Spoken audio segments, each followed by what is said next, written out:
The thunderstorm hit at 9 in the evening, rain pounding against the windows of Jake Morrison's modest house. He was cleaning up dinner dishes while his 5-year-old daughter Emma watched cartoons in the living room. Their usual quiet evening routine. At T32. Jake had been a single father for 3 years, ever since his wife walked out, claiming she wasn't ready for motherhood. He'd built a simple life around Emma, working construction during the day, coming home to her every night, finding purpose in the routine they'd created together. The knock at the door was unexpected. Visitors were rare in this quiet neighborhood, especially during a storm. Jake opened the door to find a young woman standing in the pouring rain, soaked through, shivering. She wore a simple blue dress that clung to her from the water, her long brown hair plastered to her face. "No coat, no umbrella, no bag, please," she said, her voice shaking from cold and something else. "Fear. I need help. Can I use your phone? Just for a minute." Jake's protective instincts warred with caution. This could be anything, a setup, a scam. But the terror in her eyes looked genuine.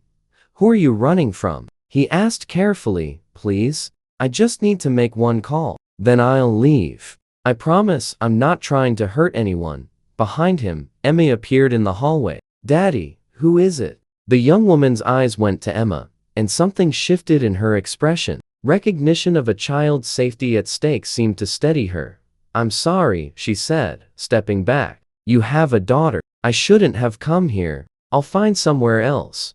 But Jake had seen the fresh bruise forming on her cheek, partially hidden by her wet hair. He'd seen the way she'd glanced over her shoulder down the dark street. Someone had hurt her. Someone might be following her. "Come inside," he said, making the decision. "You're freezing. I'll get you a towel, and you can use the phone." The woman hesitated, clearly not used to trusting strangers. "Thank you. I'm sorry for the intrusion." Jake gave her a towel and his phone. She stepped into the bathroom to make the call, her voice too quiet to hear clearly, but the tension obvious. Emma watched from the couch with curious eyes. "Daddy, is the lady okay?" she whispered. "I don't know, sweetheart, but we're going to help her if we can." The woman emerged after a few minutes, handing back the phone. "Thank you. I called someone. They're coming to get me. I can wait outside."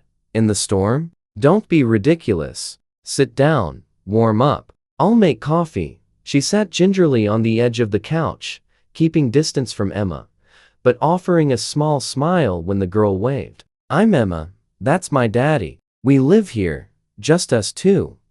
"That's a pretty name." "I'm Sophia." While coffee brewed, Jake studied her more carefully. Despite the bedraggled appearance, something about her suggested she wasn't from this neighborhood. Her dress, though simple, looked expensive. Her speech was educated, refined, and she was terrified in a way that suggested she'd been running from more than just a random attacker. "Who hurt you?" Jake asked quietly, handing her coffee.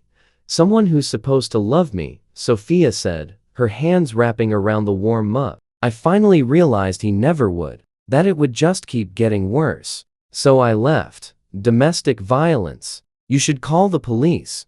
Sophia's laugh was bitter. "The police won't help. He's too well connected, too powerful. That's why I called my lawyer instead. She's arranging safe transportation and a safe place to stay."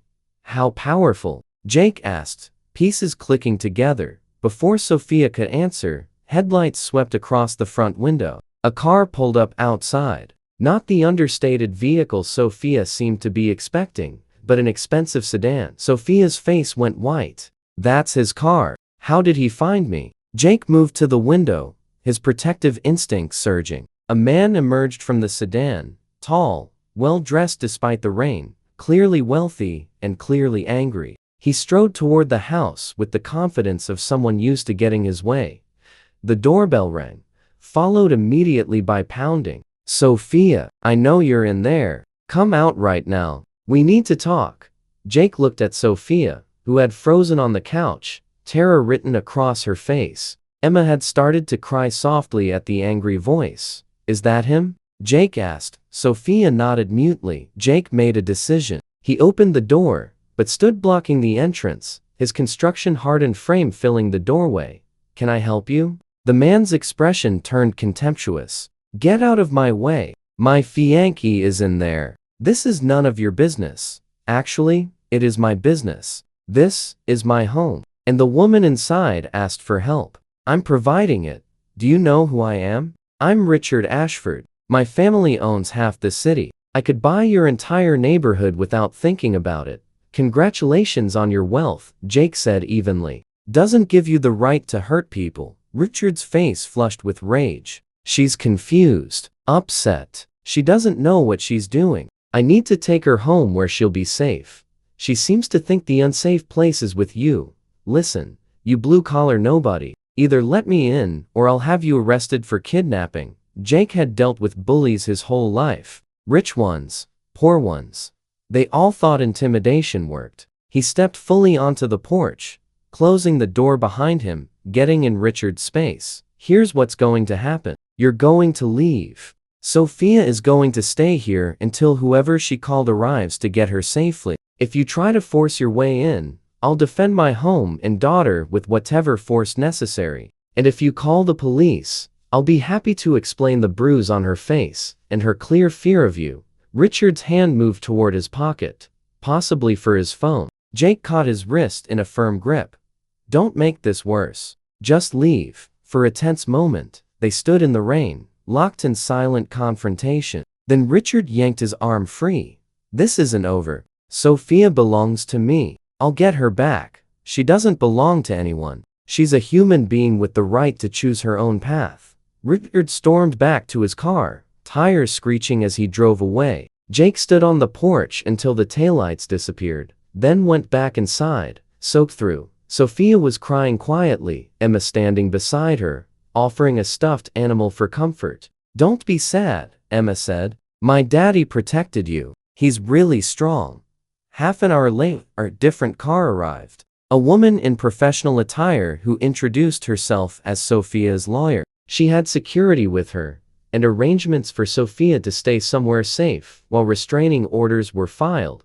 Before she left, Sophia turned to Jake. Thank you. You risked a lot standing up to Richard. He could make your life difficult. Let him try, Jake said simply. No one should live in fear. I don't even know your last name. Morrison. Jake Morrison. Sophia pulled a business card from her lawyer's bag, writing something on the back. This is my personal number. Once things are settled and safe, I'd like to thank you properly. And I'd like Emma to know that what her father did tonight was heroic. Over the next months, Sophia did call. The restraining order held, and Richard faced charges for multiple counts of assault on Sophia and others he'd abused. His family's power couldn't protect him from the evidence she and her lawyer compiled. Sophia, it turned out, was heiress to a different fortune, independent from Richard. She'd been trapped, not by lack of resources, but by fear and manipulation that wealth couldn't solve. She and Jake became friends, then something more. She showed him that not all wealthy people were like Richard, that privilege didn't automatically corrupt. He showed her that strength wasn't about power or money, but about integrity and choosing to protect those who needed it. 2 years later, they married in Jake's backyard, Emma's flower girl. Sophia used her resources to establish a shelter for domestic violence survivors, ensuring others had the safe place she desperately needed. And Jake never regretted opening his door that stormy night, trusting his instincts to help someone in need. Sometimes the most important thing you can do is offer shelter from the storm, both literal and figurative, to someone who has nowhere else to turn. If this story moved you, like, share, and subscribe for more tales of courage and second chances. Comment about times you helped someone in need.